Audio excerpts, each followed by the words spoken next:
The biggest solution we have as humans is that we think mental toughness is some sort of a situational choice, where basically you can decide now whether or not you are able to run 100 kilometers and do 1000 push-ups, or you're just mentally weak and you are a pussy. But that's not how it works. The science doesn't agree on this, and not even the toughest motherfuckers on earth that tell you that they actually needed to train their brain to be so mentally tough. You see, a good example, a good equivalence to some extent will be something like physical strength.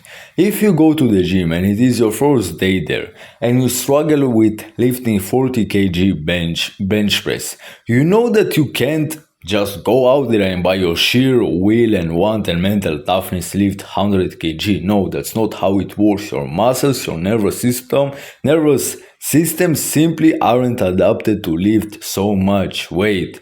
So when it comes to mental toughness, it's not that different. If you mentally are too weak to run 100 kilometers, you will not be able to run 1000 kilometers, okay? You will have to progressively overload that. But there is one nuance we have to understand about pain tolerance and how much effort you can exert.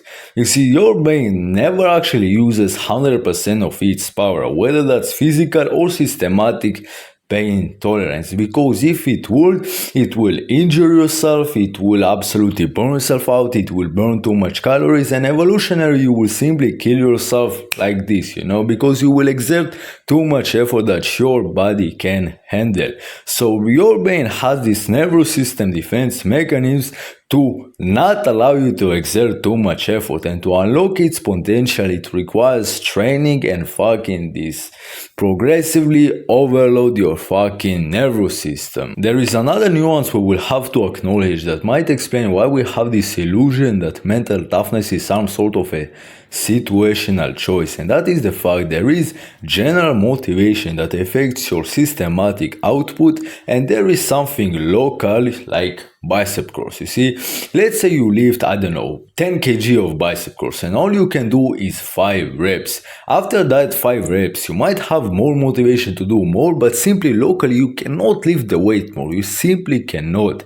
But when it comes to your systematic output, where basically doing the bicep curls, then doing work, then doing runs, then doing all of this stuff is heavily dependent on your motivation and reservoir of discipline. I pronounce it horribly.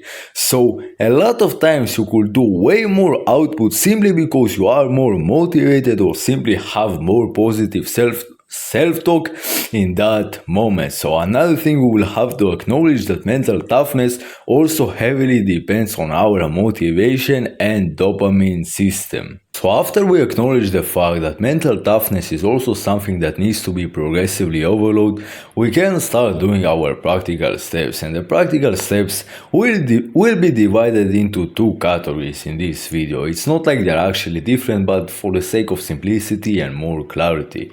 The first category is increasing our motivation. I know motivation sounds really bad in this whole masculinity sphere, where basically you should be disciplined, not motivation. But in reality, when you look at your physiology, when you look at your actual objective reality, motivation is just your desire to do something. And even discipline is dependent on motivation, because if you had zero physiological motivation, that is basically zero dopamine, you will not be able to do anything. You could not discipline your way into doing something. You actually need dopamine. So the first practical step is to increase our motivation. And how can we do it? First, you can literally do things like having increased testosterone, sleeping better, and all of that stuff. But when it comes to mental toughness, I mean specifically the mental toughness of interpretation. You see, you could have very challenging stuff, but if you would just interpret it differently, it will be much more tolerable and you can actually push way harder. And the simplest way you could start doing it is by simply seeing everything as a challenge to overcome, and that you are the predator, you are the perpetrator of this life. Basically, you aren't a victim who just suffers and gets all of this pain, but there is somebody who wills his way into the world and overcomes all of these struggles, you see. The second category is very practical. It is just your ability to exert your will to exert effort and to be disciplined, okay? And this is not some mental games, it is just you practicing actually running and fucking going that extra mile, going that extra steps, that extra 10 reps that will actually callous your mind and teach you just physiologically the ability on how to push forward even when you don't feel like it. And that's actually what we can resemble as discipline, because this is your actual executive power of your prefrontal cortex.